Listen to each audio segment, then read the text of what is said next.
மொழி வீசும் அம்பிகை முகங்கான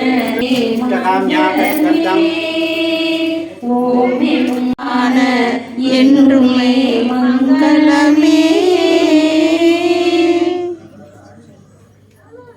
சந்தனத்தால அம்பாளுக்கு அர்ச்சனையோ அலங்காரமா பண்ண அம்பாளுக்கு ரொம்ப பிடிக்குமா, ரொம்ப பிடிக்குமா, அது சந்தோஷமா அர்த்தம். அதான் கந்தத்வாராதுரா தரிஷாம் நித்யபுஷ்டாம் தரிஷினீம் ஈஸ்வரீகும் சர்வபூதானாம் தாமிஹோபக்வயே ஸ்ரீயம். அம்பாள் மகிழ்ச்சியாக நீங்க இந்த சந்தன காப்பு அலங்காரம் பண்ணிருக்கோம். நாளைக்கு வந்து பார்த்தீங்கன்னா குங்கும அலங்காரம்.